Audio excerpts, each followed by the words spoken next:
ini, dan kiranya Tuhan mengurapi setiap kami sehingga kami boleh mendapatkan sesuatu Tuhan dari POJ pada hari ini.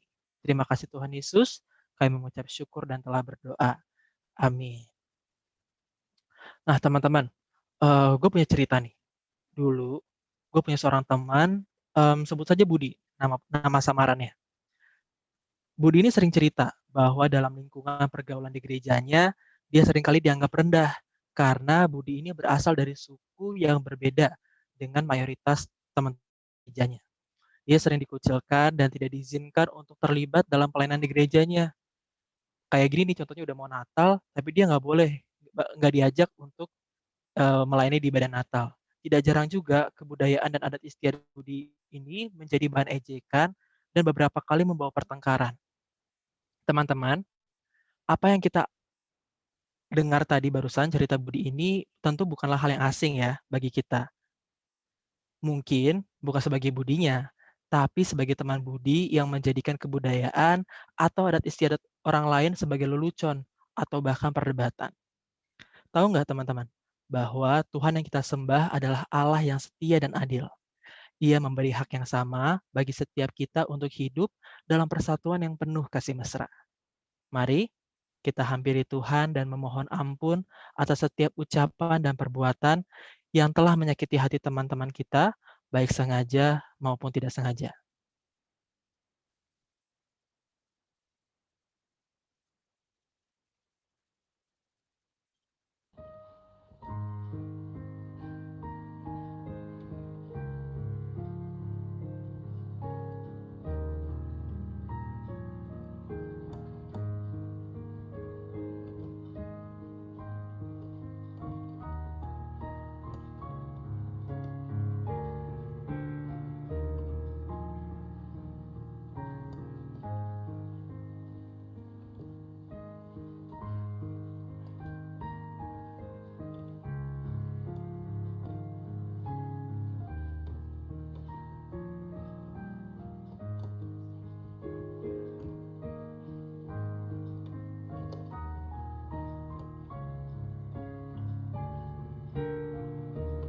Bagi teman-teman yang telah selesai, mari kita menyanyikan lagu dari Kidung Jemaat 467, Tuhanku bila hati kawanku.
Baik teman-teman,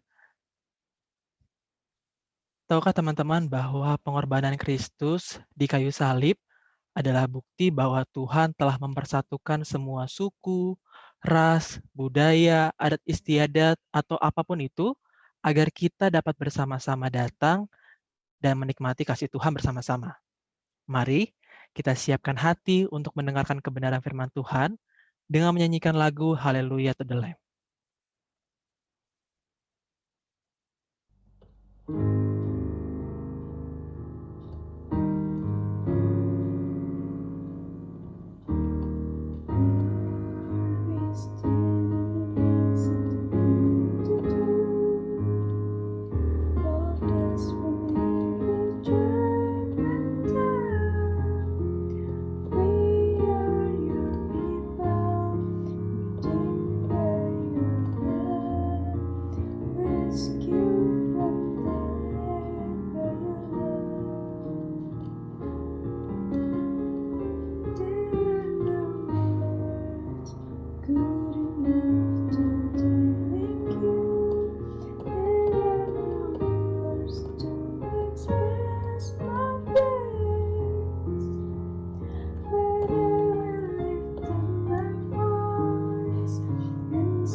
Kepada Bang Daci, kami persilahkan. Ayo, mari kita berdoa terlebih dahulu, teman-teman. Kami datang ke hadapan-Mu ya Tuhan, di dalam seluruh keberadaan kami. Kami juga mengakui ada keberagaman di tengah-tengah kami. Walaupun kami ya Tuhan orang-orang yang mengaku, orang yang percaya kepada Kristus, tetapi seringkali ya Tuhan, perbedaan-perbedaan ini begitu mengemuka di permukaan dan menjadi membawa permasalahan di dalam konteks persekutuan kami. Hari ini kami akan belajar dari firman Tuhan, dan ajar kami ya Tuhan merendahkan diri, tunduk pada kebenaran firman Tuhan. Dan itu kami hidupi dalam kehidupan kami, dalam ucapan kami, dalam tingkah laku kami, dan yang lebih terlebih adalah cara berpikir kami, worldview kami. Pimpin kami ya Tuhan, kiranya Roh Kudus menolong kami, baik kami yang berbicara maupun yang mendengarkan. Dalam nama Yesus kami berdoa. Amin. Oke, selamat siang teman-teman semua. Saya coba share screen.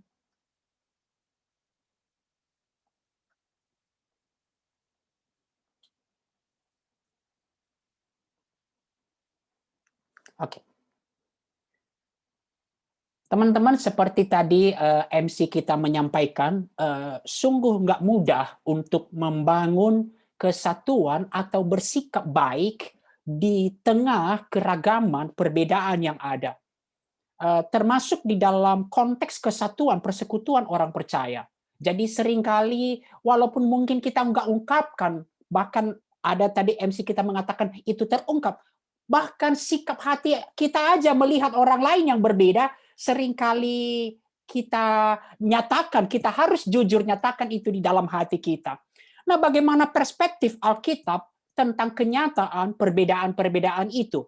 Bagaimana kita seharusnya orang Kristen menyikapi perbedaan dalam konteks persekutuan orang percaya. Jadi ketika saya bicara gereja nanti, ini tidak bicara tentang satu lembaga, tetapi komunitas kesatuan orang percaya. Nah, kita akan eksposisi sebagai kelanjutan dari eksposisi Efesus. Kita akan lihat Efesus 2 ayat 11 sampai 22. Efesus 2 ayat 11 sampai 22, dan saya akan bacakan buat kita semua. Karena itu, ingatlah bahwa dahulu kamu sebagai orang-orang bukan Yahudi menurut daging, yang disebut orang-orang tak bersunat oleh mereka yang menamakan dirinya sunat, yaitu sunat lahiriah yang dikerjakan oleh tangan manusia. Bahwa waktu itu kamu tanpa Kristus tidak termasuk kewargaan Israel dan tidak mendapat bagian dalam ketentuan-ketentuan yang dijanjikan, tanpa pengharapan dan tanpa Allah di dalam dunia. Tetapi sekarang di dalam Kristus Yesus, kamu yang dahulu jauh sudah menjadi dekat oleh darah Kristus. Karena dialah damai sejahtera kita yang telah mempersatukan kedua pihak dan yang telah merubuhkan tembok pemisah, yaitu perseteruan. Sebab dengan matinya sebagai manusia, ia telah membatalkan hukum Taurat dengan segala perintah dan ketentuannya untuk menciptakan keduanya menjadi satu manusia baru di dalam diri. Dengan itu mengadakan damai sejahtera. Dan untuk memperdamaikan keduanya di dalam satu tubuh dengan Allah oleh salib, dengan melenyapkan perseteruan pada salib itu. Ia datang memberitakan damai sejahtera kepada kamu yang jauh dan damai sejahtera kepada mereka yang dekat. Karena oleh Dia kita kedua pihak dalam satu roh beroleh jalan masuk kepada Bapa. Demikianlah kamu bukan lagi orang asing dan pendatang, melainkan kawan sewarga dari orang-orang kudus dan anggota-anggota keluarga Allah yang dibangun di atas dasar para rasul dan para nabi dengan Kristus Yesus sebagai batu penjuru. Di dalam Dia tumbuh seluruh bangunan rapi, tersusun, menjadi bait Allah yang kudus di dalam Tuhan. Di dalam Dia kamu juga turut dibangunkan menjadi tempat kediaman Allah di dalam Roh. Nah, teman-teman, kalau kita awali dari latar belakang surat Efesus ditujukan kepada jemaat Efesus. Dan ciri jemaat Efesus itu jemaat yang berlatar belakang terdiri dari orang-orang Yahudi yang di bagian ini disebut yang dekat. Kenapa dikatakan yang dekat? Karena kepada mereka lah hukum Taurat diberikan. Mereka lah warga negara bangsa pilihan Allah. Kemudian juga di dalam jemaat Efesus orang-orang bukan Yahudi. Dan inilah yang disebut dahulu jauh kepada mereka secara kebangsaan bukan umat Allah. Mereka tidak menerima hukum Taurat. Dalam perikop sebelumnya, Paulus sudah menunjukkan kepada kita suatu kenyataan. Jadi kalau kita lihat Efesus 2 ayat 1 sampai 10, ini menarik sekali. Satu keadaan universal bahwa semua orang adalah berdosa. Jadi kalau kita lihat dari cara Paulus, kata ganti yang digunakan, kamu orang-orang Yunani, penerima surat itu adalah orang berdosa. Kami juga, berarti Paulus mewakili orang-orang sebangsanya, orang-orang Yahudi, orang berdosa. Jadi sama saja seperti mereka yang lain, artinya like the rest of mankind. Semua orang di luar orang Yunani dan orang Yahudi, berarti termasuk seluruh bangsa. Tidak ada perbedaan antara orang Yahudi maupun non-Yahudi. Semuanya berdosa, terpisah dari Allah, terasing dari Allah, dan hanya oleh kasih karunia melalui iman dapat diselamatkan kembali. Ini keadaan yang universal. Nah, sekarang kita masuk pada bagian yang kita mau sampaikan pada hari ini, itu berbicara tentang lihat, dengan pola yang sama kita akan melihat perikop ini. Apa dampaknya dosa dalam relasi dengan sesama, dan apa yang dikerjakan oleh Allah di dalam Yesus Kristus.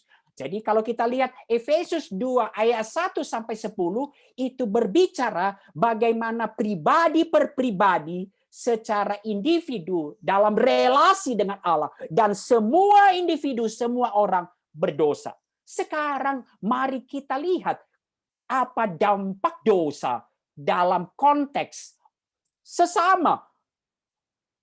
Nah, kita lihat. Yang pertama, kita lihat keadaan ini tadi adalah berdosa, mati karena pelanggaran dan dosa.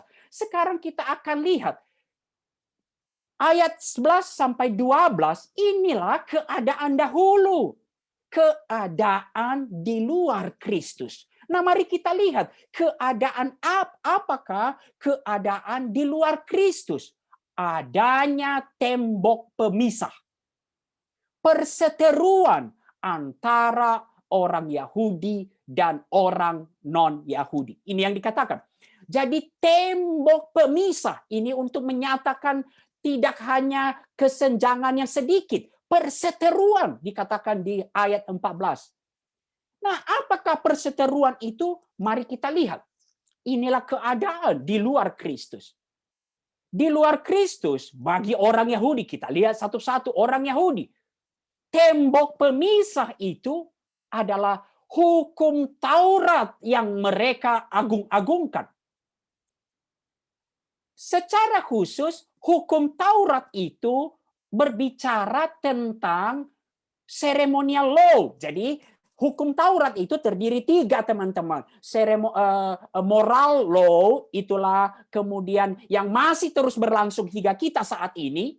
Kemudian ceremonial law dan civil law, mengatur sipil.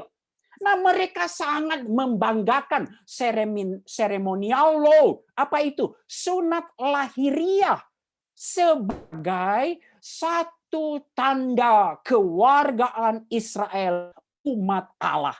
Maka siapa yang bisa disebut umat Allah bagi mereka harus mengalami sunat lahiriah.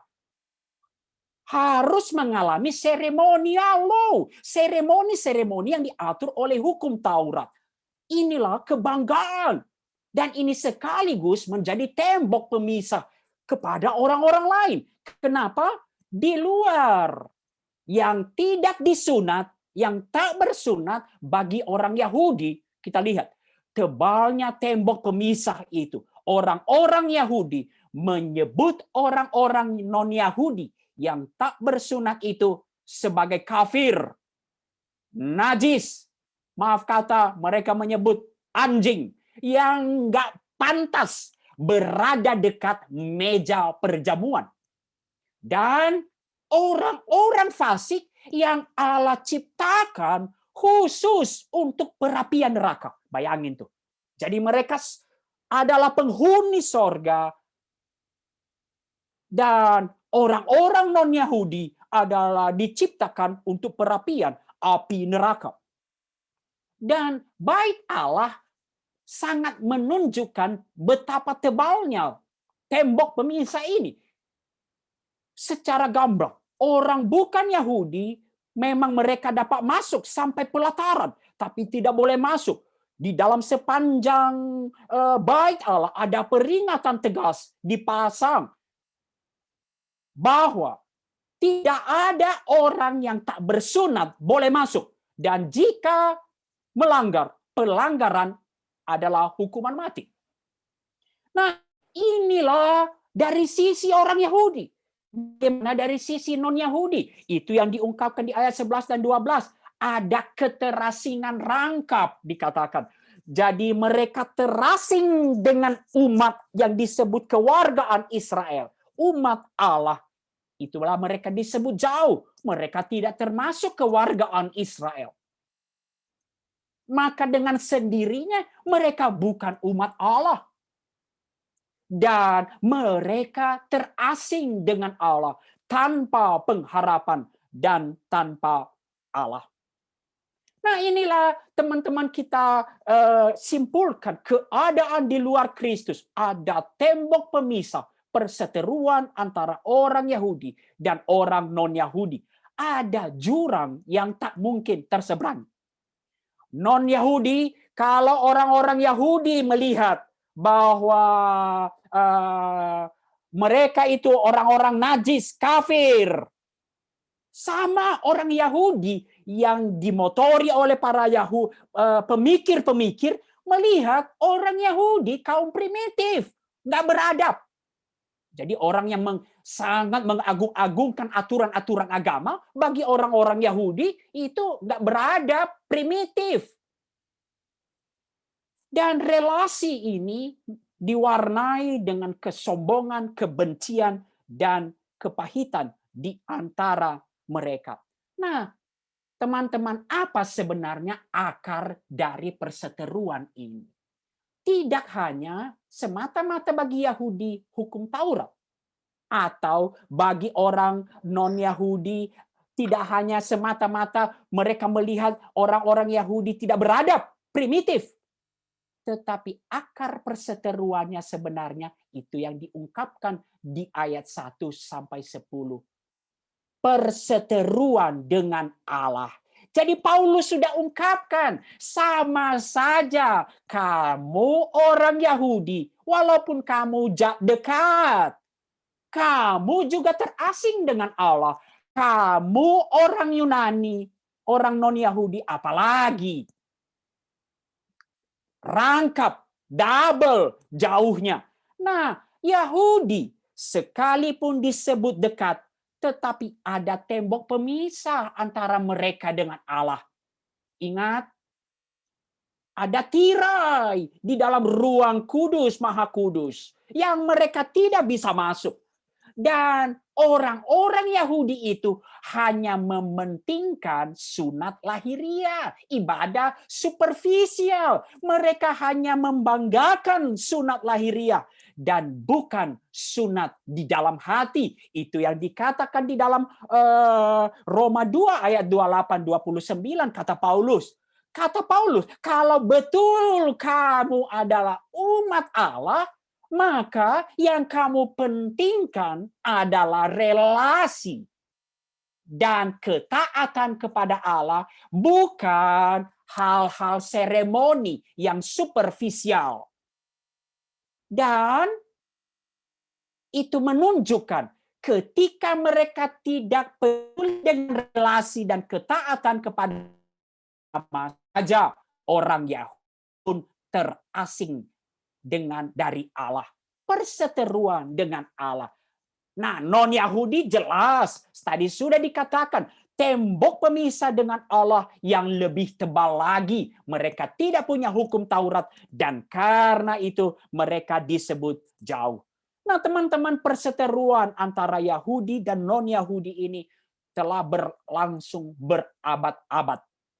Berbagai labelisasi negatif terus bermunculan di antara mereka. Saling menghina sudah menjadi bagian dari relasi. Kalau kita lihat kisah para rasul, itu juga yang muncul. Kenapa itu kemudian muncul sidang pertama di Yerusalem, kisah 15.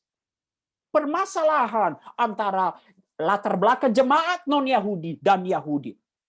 Dan ini mewakili seluruh keadaan umat manusia di luar Kristus.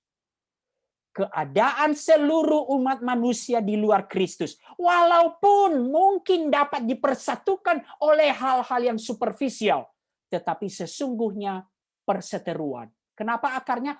Perseteruan dengan Allah, keterasingan dengan Allah membawa dampak keterasingan dengan sesama, perseteruan dengan sesama. Dan syukur kepada Allah. Ketika manusia gagal bersatu, kita lihat sampai di sini memang betul tidak akan mungkin bersatu. Tetapi kegagalan manusia bersatu, Allah intervensi. Dan kita lihat Allah intervensi untuk menciptakan masyarakat Allah yang baru atau umat Allah yang baru. Walaupun tetap kita lihat, tetap akan ada realita perbedaan. Tetap secara ras, Yahudi ya tetap Yahudi dengan tradisinya. Non-Yahudi tetap dengan non-Yahudi, dengan segala budayanya. Namun itu tidak menjadi satu alasan lagi. Mereka dipersatukan dalam Kristus. Dan itu yang kita lihat ayat 13 sampai 18. Itulah tema kita hari ini, reconciled in Christ. Dipersatukan, direkonsiliasi, yang berseteru itu diperdamaikan di dalam Kristus. Dan itu yang dimulai dengan ayat 13. Tetapi, kata tetapi selalu menunjukkan pembalikan dari keadaan sebelumnya. Kalau keadaan sebelumnya dikatakan perseteruan, yang tidak mungkin diperdamaikan. Tetapi sekarang di dalam Kristus Yesus, dulu terpisah jauh, kini didekatkan.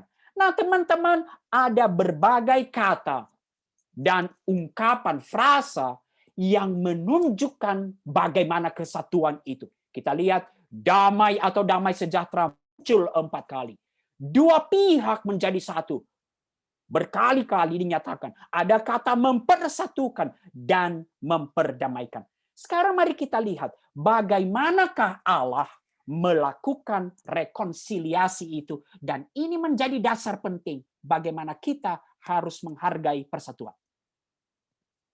Rekonsiliasi di dalam Kristus itu, teman-teman, kita lihat dipersatukan oleh Allah dalam Kristus. Dan berbagai frase kita lihat. Ayat 13, darah Kristus. Ayat 15, matinya sebagai manusia. Ayat 16, salib. Ini menunjukkan, ini merujuk semua kepada kematian Kristus.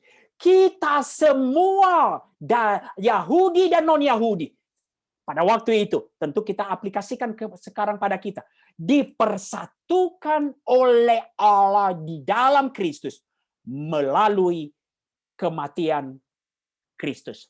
Sampai di sini teman-teman, ada banyak para teolog, Charles Spurgeon, Dietrich Bonhoeffer, kemudian berkata, ini seharusnya menjadi dasar yang kuat dan kepada kita.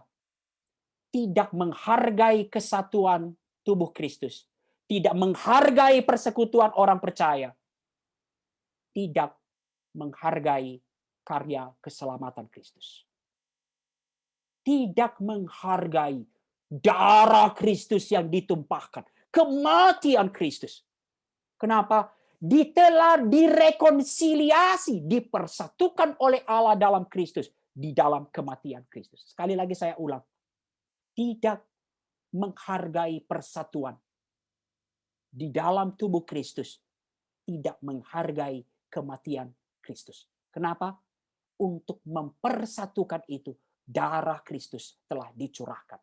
Nah, mari kita lanjutkan teman-temanku. Bagaimanakah kematian Kristus itu melenyapkan semua perseteruan itu, dan kedua belah pihak telah dipersatukan. Kedua belah pihak yang telah berbeda itu telah dipersatukan. Yang pertama, kematian Kristus di kayu salib menggenapi semua tuntutan hukum Taurat. Jadi saya sudah memberikan arti nih. Kalau di ayat 15 saya baca dulu. Sebab dengan matinya sebagai manusia, ia telah membatalkan hukum Taurat dengan segala perintah dan ketentuannya. Mungkin teman-teman pasti bertanya, kalau yang jeli pernah baca khotbah di bukit. Apa khotbah di bukit kata Yesus? Aku datang bukan untuk membatalkan hukum Taurat, tetapi untuk menggenapinya. Loh, apa artinya ketika dikatakan di sini telah membatalkan hukum Taurat? Mari kita lihat. Apanya yang dibatalkan? Ada dua hal yang dibatalkan. Yang pertama, teman-teman, kita lihat hukum Taurat telah diberikan kepada orang Yahudi. Dan orang Yahudi yang memiliki hukum Taurat terbukti gagal memenuhi hukum Taurat. Maka kalau gagal memenuhi hukum Taurat, tuntutannya apa? Terkutuk. Dan sama saja bangsa-bangsa lain non-Yahudi yang tidak memiliki hukum Taurat otomatis gagal memenuhi hukum Taurat. Maka tuntutannya apa? Terkutuk. Maka apanya yang dibatalkan teman-teman? Tuntutan hukum Taurat. Yesus Kristus telah memenuhi semua tuntutan hukum Taurat, baik kegagalan menurut hukum Taurat oleh Yahudi maupun kegagalan tanpa hukum Taurat bagi orang non-Yahudi. Itu kita bisa baca nanti di kitab Roma, ini banyak sekali dikatakan hal ini teman-teman. Dan itulah kata Galatia. Ia telah menjadi kutuk. Kristus telah menjadi kutuk supaya kita yang seharusnya terkutuk itu dapat dibebaskan. Itu Galatia 3 ayat 10. Itu yang pertama. Jadi yang sama-sama kita, hei orang Yahudi, kamu juga gagal memenuhi hukum Taurat. Orang non-Yahudi gagal, semua terkutuk. Dan Yesus Kristus dalam kematiannya membatalkan tuntutan hukum Taurat. Menggenapi lebih tepatnya tuntutan hukum Taurat. Maka yang kedua, karena tuntutan hukum Taurat telah dibatalkan, maka sebetulnya juga membatalkan apa yang paling penting adalah soal bagaimana relasi dengan Allah. Maka membatalkan hukum Taurat dengan segala perintah dan ketentuannya, itu berarti ceremonial law. terutama sunat lahiriah dan segala ketentuan-ketentuan hukum Taurat, ketentuan ibadah, ketentuan persembahan untuk dapat menjadi umat Allah, itu semua telah dibatalkan. Kenapa? Tidak penting lagi sunat lahiriah. Yang penting adalah sunat di dalam hati, relasi dengan Allah, dan itu telah dinyatakan oleh Kristus. Teman-teman, itu telah batal semua tuntutan hukum Taurat. Dan kalau kita lihat di bagian pertama tadi, apa sih sebenarnya perseteruan mereka? Hukum Taurat. Maka dengan demikian, ayat 14, tembok pemisah yang tebal itu telah dirubuhkan.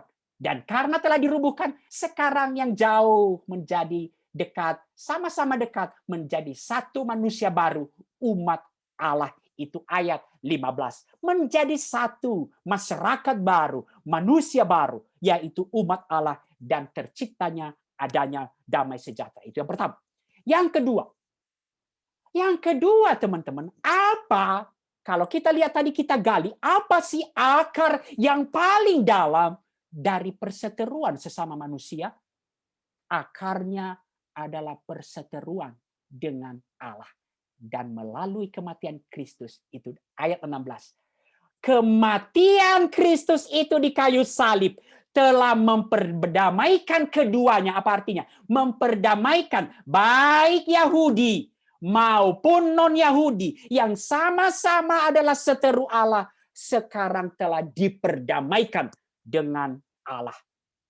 Maka dikatakan oleh Kristus kedua pihak, Yahudi dan non-Yahudi, ayat 16, dalam satu roh sekarang diperdamaikan di dalam jalan masuk yang sama, yaitu tubuh Yesus Kristus sendiri. Jalan masuk yang sama kepada Bapa. Kita sekarang di dalam berbagai latar belakang itu berada di dalam jalan yang sama. Masuk kepada Bapa, diperdamaikan dengan Allah. Maka saya langsung mengambil aplikasi, maafkan saya. Orang non-Yahudi dan Yahudi dipersatukan dengan jalan masuk yang sama kepada Allah. Maka sekarang tidak ada lagi yang jauh. Yang jauh sama-sama. Karena mereka berada di dalam jalan yang sama kepada Allah, yaitu Kristus sendiri. Nah, teman-teman, kita lihat kemudian di dalam Kristus Allah mempersatukan semua bangsa. Nanti kita lihat aplikasinya tidak hanya soal ras, tetapi dalam seluruh perbedaan-perbedaan. Semua bangsa melintasi jalan masuk yang sama kepada Allah dalam Kristus. Semua bangsa, tidak ada lagi yang terasing dari Allah. Maka kita ingat, teman-teman, kalau memiliki jalan yang masuk yang sama, seperti ingat ya, kayak piramid, kayak kerucut piramid, makin dekat kepada Allah, maka makin dekat relasi dengan sesama. Atau konteks jari-jari. Jari-jari makin dekat ke pusatnya, ke senternya, maka makin dekat relasi dengan sesama. Berada di dalam jalan yang sama kepada Allah. Maka ada satu konteks bagaimana kita bertumbuh, bertumbuh dalam kesatuan. Itu nanti dibahas lagi, diulang lagi oleh Paulus di dalam Efesus 4 ketika berbicara kesatuan dan kedewasaan. Kesatuan itu akan bertumbuh ketika kita sama-sama bertumbuh di dalam kedewasaan dan relasi dengan Allah. The closer we come to God, the closer we come to each other. Nah, apakah ini menghilangkan semua perbedaan yang berpotensi menjauhkan? Tentu tidak. Tetap ada kenyataan jauh di dalam perbedaan-perbedaan. Tetap kenyataannya orang Yahudi dengan tradisinya ada kekhasan mereka. Orang-orang non-Yahudi akan mempunyai perbedaan-perbedaan. Tetapi di dalam Kristus, perbedaan-perbedaan itu tidak menjadi suatu halangan untuk kesatuan. atau di dalam Kristus ada kekuatan persatuan, ada dasar kesatuan, yaitu Kristus sendiri. Yang jauh lebih besar dari sekedar perbedaan-perbedaan yang ada. Unity in diversity. Teman-teman, sebagai aplikasi, perbedaan-perbedaan apa yang ada di dalam persekutuan kita yang berpotensi menjadi tembok pemisah. Tadi sudah disampaikan contoh perbedaan bangsa, suku bangsa. Seringkali kita tanpa sadar mempunyai satu latar belakang pemikiran, setting pemikiran dengan satu suku bangsa tertentu. Atau di kita satu etnis tertentu.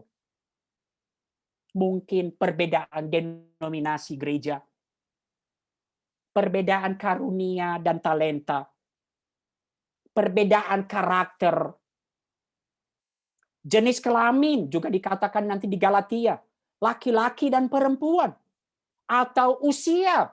Kalau dalam konteks kita senior junior, kedudukan, kalau dalam Galatia majikan hamba, mungkin dalam kita bagaimana soal peran-peran di dalam persekutuan. Perbedaan status, ekonomi, sosial.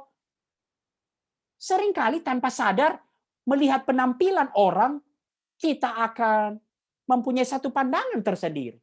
Dan itu bisa menjadi halangan, potensi halangan. Teman-teman, perbedaan-perbedaan itu tetap akan ada. Tetapi di dalam Kristus ada kekuatan yang begitu besar. Melampaui semua perbedaan-perbedaan yang ada. Maka Dietrich Bonhoeffer dalam bukunya Hidup Bersama dia mengatakan, dasar kekuatan Kristen melampaui semua dasar kesatuan yang ada di dunia ini. Unity in grace di dalam karya Kristus. Dunia ini, teman-teman ya, akan mengalami kesatuan. Kenapa? Gue bisa satu sama dia karena gue klik, cocok karakternya. Saya bisa bersatu dengan dia karena kami satu suku. Ada dasar satu kesatuan. Saya bisa satu dengan dia karena kami sama-sama lagi pengen satu hal atau apapun. Tetapi dasar kesatuan Kristen melampaui semua dasar kesatuan yang ada di dunia. Kenapa dasar kesatuan Kristen adalah Allah sendiri? Karya keselamatan Kristus di kayu salib.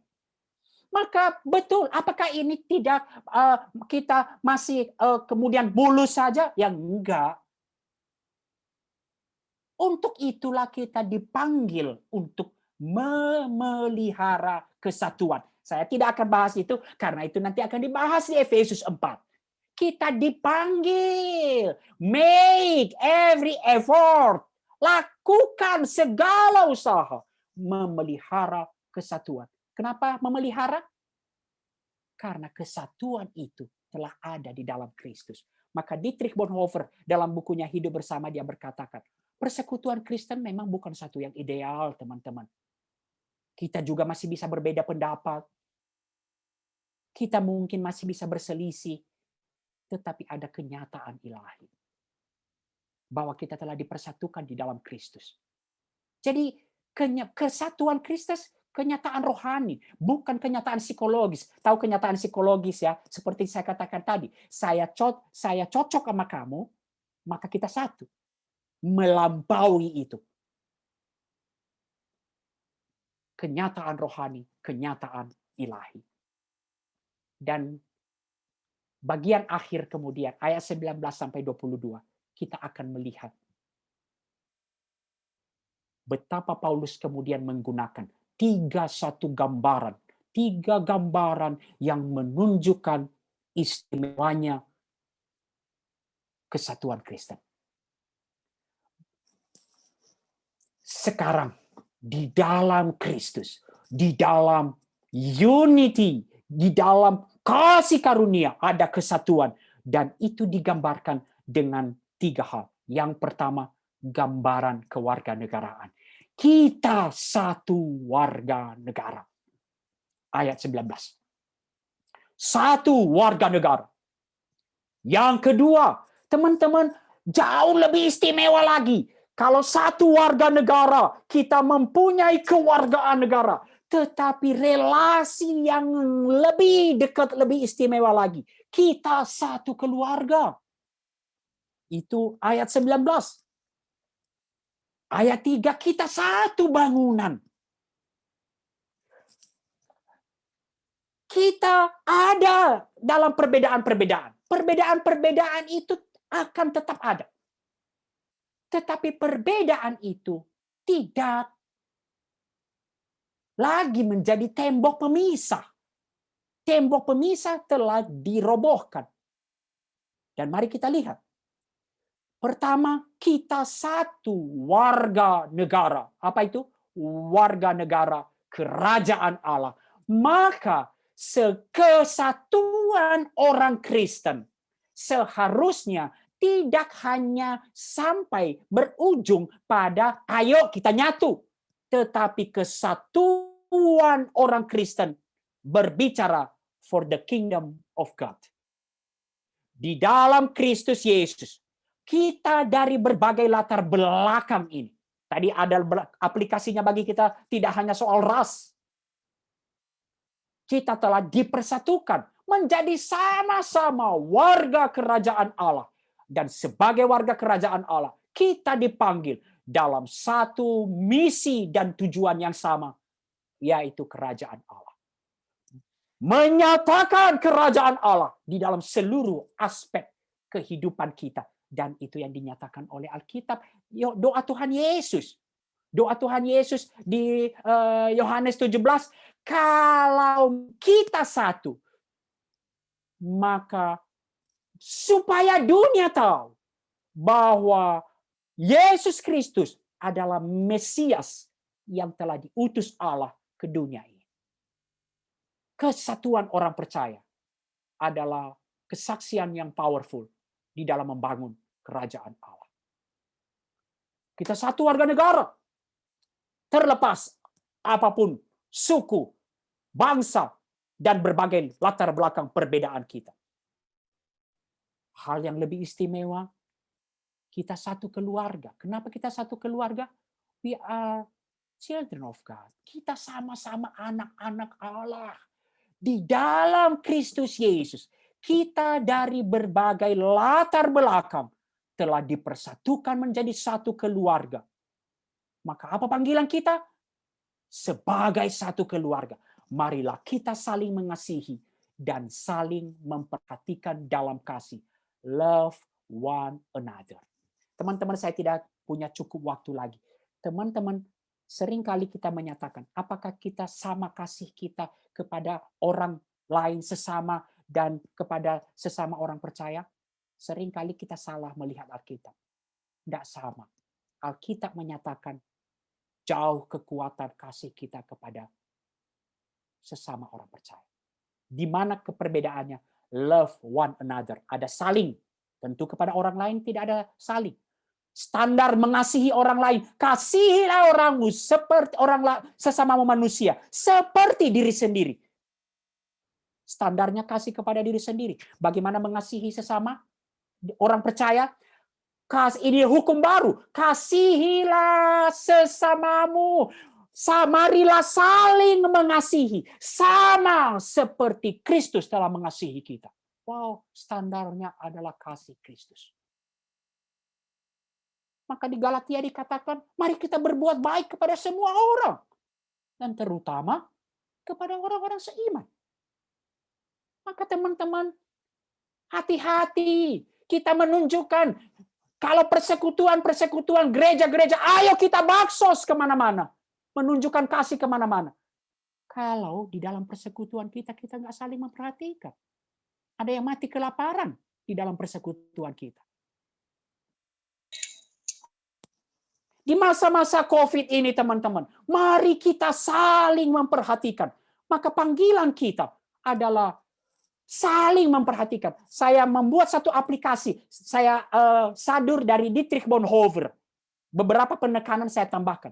Kau saudaraku satu keluarga. Maka utang pelayanan kita pertama kepada sesama dalam gereja, di dalam satu persekutuan adalah memperhatikan dan mendengar mereka.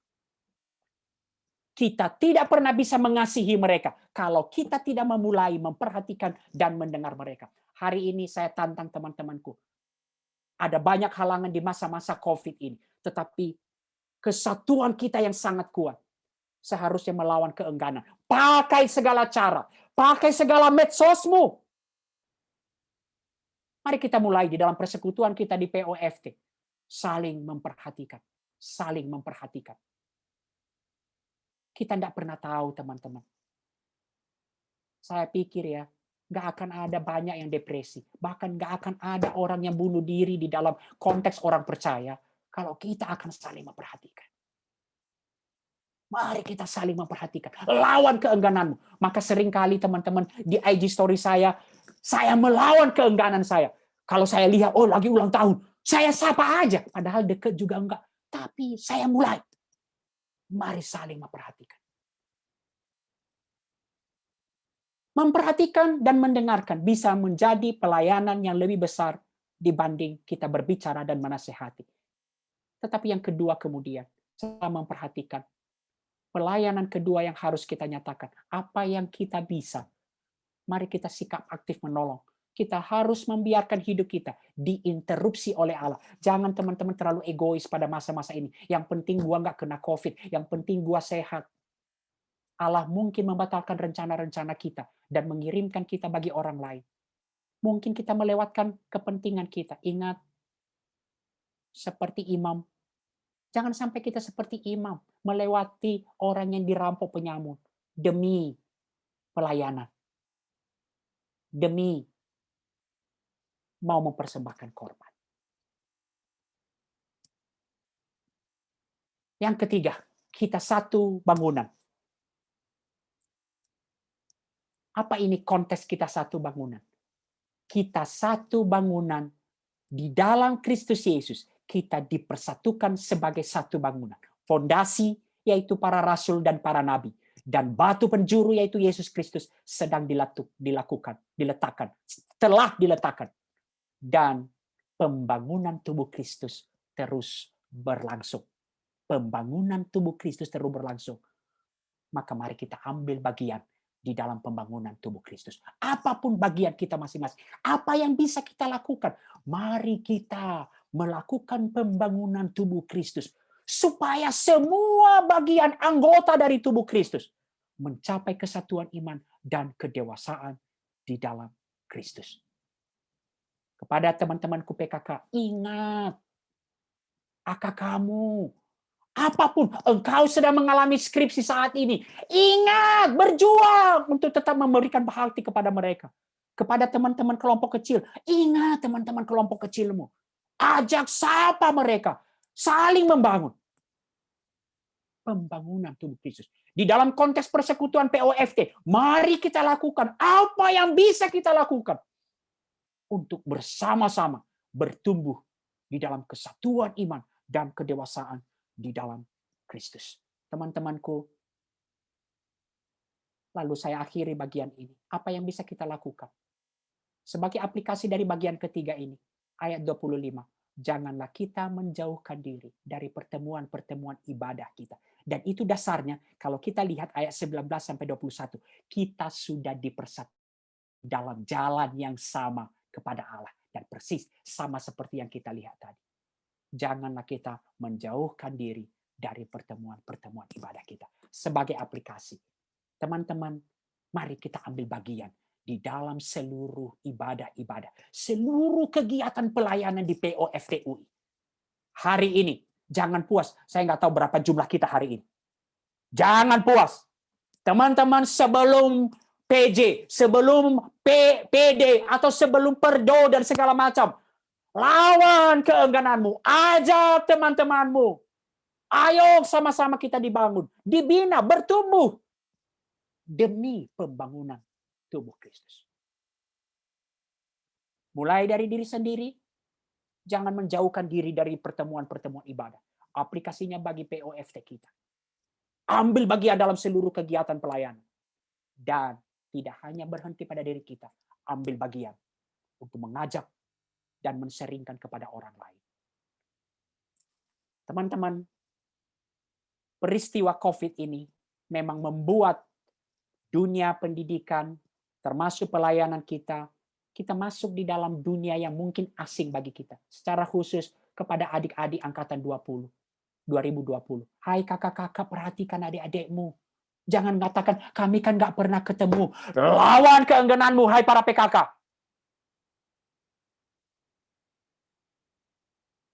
Lawan. Saya sekarang teman-teman, kalian masih berada di kampus, sama-sama umur kalian masih dekat. Saya memimpin kelompok kecil mahasiswa. Lebih jauh lagi kalau bicara soal keengganan dan jarak. Bahkan waktu perkenalan mereka bilang, kayak umur bapak gua. Tapi saya lawan keengganan itu. Mari kita bergumul dalam kenyataan pandemi ini yang menjauhkan kita. Ini fakta, ada yang menjauhkan kita. Namun firman Tuhan mengingatkan kita, di dalam Kristus, kesatuan kita melampaui semua kenyataan perbedaan-perbedaan. Termasuk kenyataan saat ini, kenyataan kita saling berjauhan. Kita tidak bisa bertatap muka. Mari memperjuangkan kesatuan. Ini slide terakhir saya. Karya Kristus di salib lebih cukup untuk menjadi fondasi yang kuat bagi kesatuan orang Kristen. Tidak boleh ada perbedaan apapun itu yang bisa menguranginya. Kesatuan di dalam Kristus jauh lebih fundamental daripada perbedaan yang superficial soal suku, warna kulit, status sosial, umur, atau apapun perbedaan-perbedaan kita. Karakter karunia. Maukah Anda menanggalkan semua halangan keengganan di dalam memelihara kesatuan? Maukah Anda menjadikan karya Kristus sebagai pengikat kuat di dalam persekutuan kita? Make every effort to keep the unity of the Spirit. Selamat memperjuangkan kesatuan dan selamat menikmati persekutuan di dalam Kristus. Mari kita berdoa. Ya Tuhan, kiranya firman Tuhan pada hari ini telah berakhir untuk diseringkan. Tetapi firman Tuhan ini hidup dan berkembang secara khusus di dalam persekutuan kami, POFTUI. Kami mau berjuang ya Tuhan untuk membangun tubuh Kristus. Kami mau berjuang ya Tuhan, kami adalah anak-anak yang Allah yang ada di POFTUI. Kami mau berjuang untuk saling mengasihi, saling memperhatikan. Dan kami adalah kawan sewarga kerajaan Allah. Kami sama-sama mau berjuang untuk misi kerajaan Allah. Di dalam nama Yesus kami berdoa. Amin. Saya kembalikan kepada MC. Amin. Terima kasih Bang Niko. Teman-teman yang mungkin terberkati boleh kasih reaction pakai stikernya, kasih thumbs up atau kasih clap hands. Terima kasih Bang Niko buat firman Tuhannya. Kalau aku pribadi menikmati banget sih yang tadi Bang Niko bilang bahwa the closer we come to God, the closer we come to each other. Dan kenyataan bahwa kita itu satu sebagai orang Kristen bukan kenyataan psikologis, tapi kenyataan rohani. Sehingga kita harus make every effort untuk melestarikan atau merawat persatuan yang ada di dalam Tuhan. Nah, buat mengingatkan nih teman-teman, nanti di akhir ibadah kita bakal ada foto bareng. Jadi jangan live dulu. Terus mungkin kalau sekarang yang lagi bajunya kurang rapi boleh sambil dirapihkan. Karena nanti kita di akhir ibadah akan foto bareng. Oke? Nah, dengan pengorbanan Kristus di kayu salib, setiap orang kembali berkesempatan untuk hidup di dalam kasih Tuhan. Sehingga mereka dapat menjadi the best version of themselves. Dengan demikian, setiap pengikut Kristus dapat melayani satu sama lain demi kemuliaan nama Tuhan. Dan pada akhirnya, terciptalah sebuah persekutuan yang indah, bait Allah yang terbangun dan tersusun rapi, karena menjadikan Tuhan sebagai batu penjuru dalam setiap langkah kehidupan mereka. Mari, kita nyatakan komitmen untuk menjaga persatuan ini dengan menyanyikan lagu Satukanlah Hati Kami.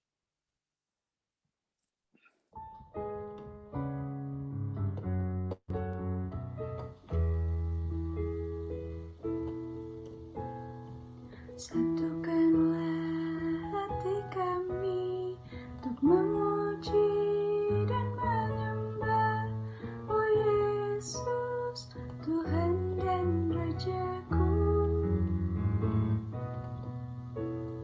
Eratkanlah tali kasih di antara kami semua, oh Yesus, Tuhan dan Rajaku.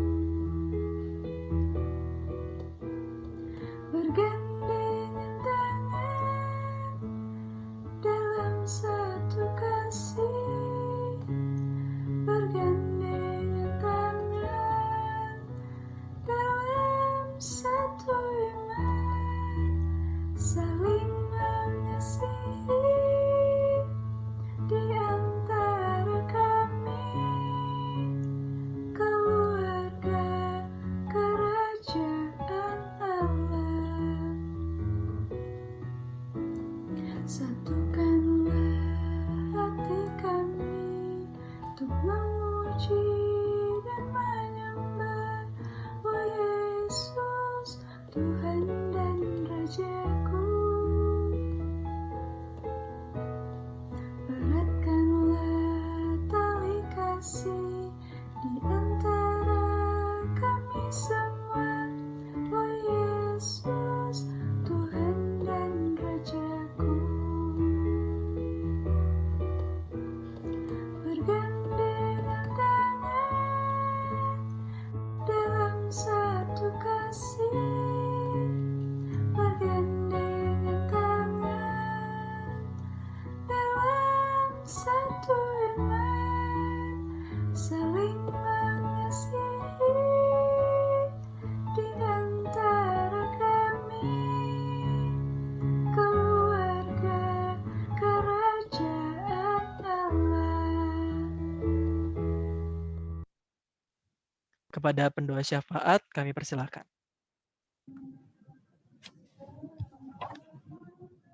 Teman-teman, kakak-kakak sekalian dan Bang Daci, mari kita bersatu dalam doa. Bapa dalam surga, terima kasih Bapa atas berkat dan perlindungan-Mu Bapa kepada kami sampai saat ini. Bapa, kalau sekarang kami sudah mencapai doa syafaat Bapa, kami ingin berdoa Bapa di sini untuk pelayan firman kami Bapa, Bang Daci Bapa. Kami bersyukur atas firman yang telah di-sharingkan oleh Bang Daci Bapa. Berkati agar firman yang telah disampaikan Bapa dapat berbuah dalam hati kami dan memperbarui hidup kami, dan juga membuat kami lebih dekat kepada Engkau Bapa. Bapa berkati Bang Daci juga Bapa dalam segala aktivitas dan kegiatannya Bapa, berkati semuanya Bapa agar Bang Daci bisa lebih menjadi pelayan lagi Bapa untuk orang-orang di sekitarnya Bapa. Dan juga Bapa, kami ingin berdoa untuk pelayan-pelayan pada ibadah kami kali ini. Berkati dan sertai juga Bapa agar segala yang dikerjakan oleh pelayan-pelayan kami ini dapat berhasil Bapa. Dan untuk studi kami juga dapat berhasil Bapa. Bapa, sekarang kami ingin menaikkan pokok doa kami Bapa. Untuk pokok doa yang pertama, hari Selasa kemarin dilaporkan bahwa Gunung Semeru telah meletus. Teman-teman, mari kita doakan untuk para pengungsi agar diberi keselamatan.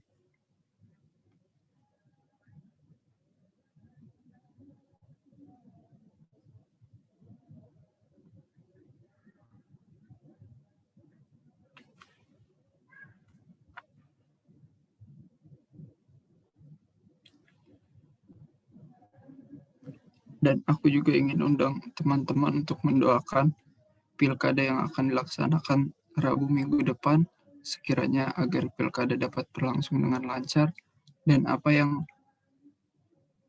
pemimpin yang dapat terpilih nanti merupakan kehendak Tuhan. Mari kita doakan.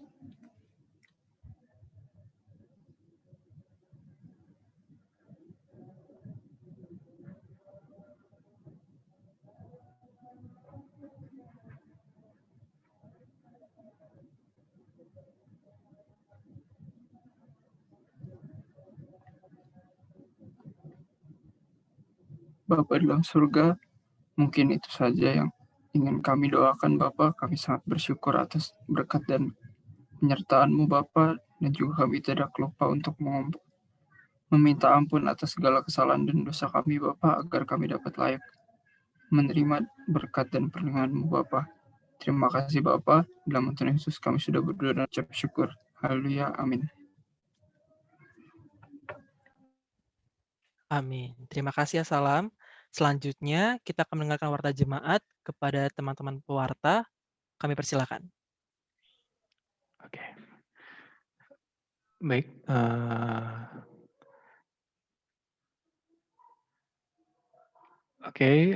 Selamat siang teman-teman semua.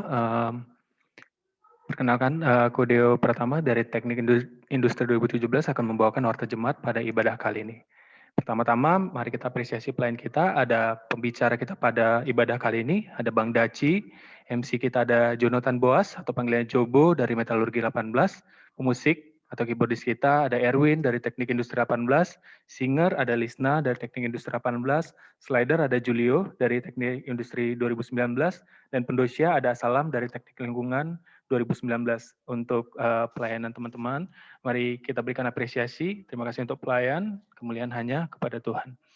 Baik teman-teman, jangan lupa PUJ minggu depan kita ada lanjutan dari eksposisi Efesus, yaitu Efesus 3 ayat 1 sampai 13. Jangan lupa diajak juga AKK-nya, TKK-nya, atau mungkin teman-teman atau sahabat-sahabatnya supaya kita bisa ibadah bareng-bareng.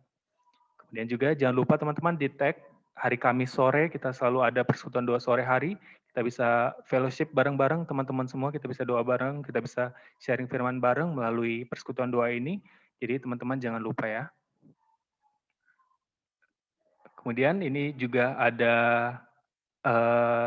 dari teman-teman seminar pembinaan mahasiswa Kristen tentang the redemption of the mind. Jadi kalau teman-teman butuh informasi lebih, ada di bawah kontaknya, kontak dari Kristo, bisa dihubungi melalui WA atau mungkin ada Instagramnya ataupun lainnya, teman-teman bisa foto atau mungkin bisa catat dari kontaknya supaya bisa tanya info-info dari seminar ini lebih jauh lagi. Selanjutnya, baik untuk teman-teman yang ulang tahun pada beberapa minggu ini dari 28 November sampai 4 Desember, jadi dari 18 November ada Nicholas Adriel Leonardo Sihombing dari Elektor 19, ada Esther Vinia dari Elektor 19, kemudian juga tanggal 28 November ada Nathanael Dev, Anggita Lumban Batu dari Industri 2020, 30 November ada Brian Surya Pratna dari DTK 17, Yohanes Karuniawan dari DTS 2020, dan tanggal 2 Desember kemarin ada Kristal D. Setiadi dari DTK 2019. Di teman-teman nanti bisa untuk nggak enggan ya, bisa di PC-PC selamat ulang tahun kepada teman-teman yang ada atau mungkin bisa dari kolom chat kalau memang kebetulan hadir juga ibadah kali ini. Next. Kemudian teman-teman ini jangan lupa juga di follow Instagram POFT karena banyak konten-konten juga yang mungkin teman-teman bisa nikmati atau mungkin ada jarkuman ibadah atau mungkin PA lagu dan sebagainya teman-teman bisa nikmati juga melalui konten-konten di Instagram atau mungkin teman-teman punya ada pokok doa yang mau didoakan secara pribadi bisa dikirimkan kepada doperpoftui@gmail.com pasti dipastikan kerahasiaannya atau mungkin teman-teman bisa juga mampir ke channel YouTube POFTUI. Di situ kalau teman-teman mungkin tidak sempat datang di ibadah karena ada kendala teknis dan sebagainya, bisa tonton lagi rekaman dari ibadah POJ kita. Atau mungkin teman-teman bisa share ke teman-teman yang lain yang tidak sempat juga mungkin datang ke ibadah POJ kita. Selanjutnya, baik teman-teman, ini ada opsi atau link persembahan. Teman-teman yang rindu mungkin untuk memberikan persembahan bisa diberikan kepada melalui ATM Mandiri. Itu ada rekening yang tertera atas nama Haryadi Wijaya atau OVO atas nama Cornelia dan Dana atas nama Grace Natali. Teman-teman juga bisa mengirimkannya melalui barcode yang ada di bawah. Oke, demikian warta jemaat pada siang hari ini. Terima kasih kepada MC. Baik, terima kasih Bang Deo. Mau menambahkan juga mungkin di ulang tahun jemaat, tanggal 1 Desember kemarin, ada yang berulang tahun juga nih, dari Angkatan 2020, kakakku, ya namanya Timothy Brian. Coba teman-teman mungkin bisa di chat, bilang happy birthday juga buat Timothy ya. Oke, selanjutnya kita akan menutup ibadah kita dalam doa kepada Bang Niko, kepada Bang Daci, kami persilakan. Ya, mari kita berdoa. Kami sungguh bersyukur ya Tuhan untuk ibadah kami pada hari ini. Kami bersyukur untuk setiap hal yang Tuhan nyatakan kepada kami. Melalui firman Tuhan, melalui pujian dan lagu-lagu, melalui sharing-sharing kami ya Tuhan. Kami juga bersyukur ya Tuhan, kami dapat menikmati perjumpaan dengan Allah. Kami juga dapat menikmati persekutuan dengan saudara-saudara kami di satu persekutuan, walaupun kami tidak bisa saling bertatap muka ya Tuhan. Kiranya setiap ibadah ini ya Tuhan dapat terus merubah kami, dapat terus mentransformasi kami secara bersama-sama sebagai satu tubuh Kristus, sampai kami mencapai satu kesatuan iman dan kedewasaan di dalam Kristus. Kami bersama-sama bertumbuh sebagai murid Kristus.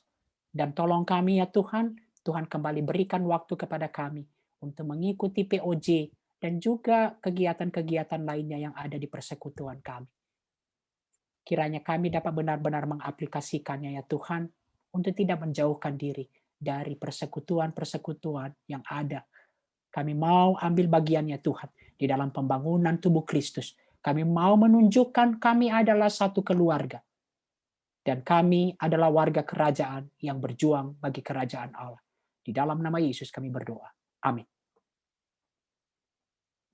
Amin. Terima kasih Bang Daci. Teman-teman boleh saat teduh.